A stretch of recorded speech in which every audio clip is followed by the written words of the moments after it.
తిరుపతి జిల్లా పరిధిలోని అర్బన్ ప్రాంతాలలో ఇసుక కొరతతో గృహ నిర్మాణదారులు తీవ్రమైన ఇబ్బందులు ఎదుర్కొంటున్నారని బిల్డింగ్ వర్కర్స్ యూనియన్ నగర ప్రధాన కార్యదర్శి పి చిన్నా పేర్కొన్నారు.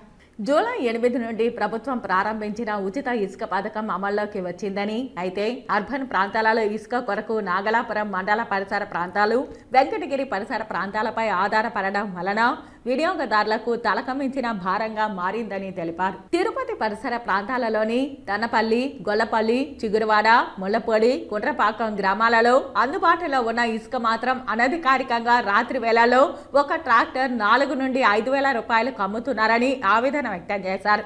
వినియోగదారుల భారాలను దృష్టిలో ఉంచుకొని అధికారులు తక్షణమే తిరుపతి పరిసర ప్రాంతాలలోని ఇసుకను కూడా ప్రభుత్వమే వినియోగదారులకు అందుబాటులోకి తీసుకురావాలని కోరారు.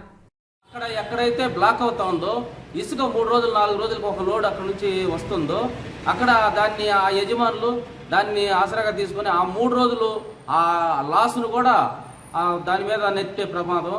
ఈ రోజు ప్రస్తుతానికి ఇసుక రేటు 5,000 పెట్టినా కూడా త్వరకని పరిస్థితి ఉంది. ఆ పరిస్థితి నుంచి ప్రభుత్వం ఇప్పటికైనా మేల్కొని ప్రజలందరికీ ఇసుకని సప్లై చేస్తే బాగుంటుంది అనే ఇది. ఎక్కడైతే ఇక్కడ లోకల్ ఇసుక ప్రధానంగా తిరుపతికి చుట్టుపక్కల ఉన్న గొల్లపల్లి, తనపల్లి, ఇక్కడ ఈ పక్కలో ఉన్న ముళ్లపూడి ఈ ప్రాంతాల నుంచి ఇసుక ఎప్పుడైతే వస్తా ఉన్నదో అప్పుడు రేటు కూడా 2,000, 2,500కే ఇసుక సప్లై చేస్తా ఉన్నారు. ఎప్పుడైతే ఇది ఆగిపోయినారో ఈ రోజు బ్లాకుల్లో నైట్ తెల్లారుజామున 1 గంటకి 2 గంటలకి దొంగతనంగా తీసుకొచ్చుకొని ఈ రోజు అదే ఇసుకన నిన్న మొన్నటి వరకు ఎలక్షన్కు ముందు 2,000కు వస్తున్న ఇసుక ఈ రోజు 4,000, 5,000 పెట్టినా కూడా త్వరకని పరిస్థితి ఉంది. కాబట్టి ప్రభుత్వం ఎక్కడ ఎలాంటి నిర్ణయాలు తీసుకోవాలో ఆ నిర్ణయాలు తీసుకుంటే జనాలకి ఉపయోగంగా ఉంటుంది. మీరు పెట్టిన విధానం కూడా దాన్ని అమలయ్యేదానికి అవకాశం ఉంటుంది. పోలీసు ఈ పరిస్థితి వల్ల ఏమవుతుందంటే ఎక్కువగా కమిషన్లు రాత్రులలో వచ్చే ఒక ట్రాక్టర్ను పట్టుకుంటే వాడికి ఒక 1,000 రూపాయలు 2,000 ఇస్తే ఆ బండిని వదిలేస్తున్నారు.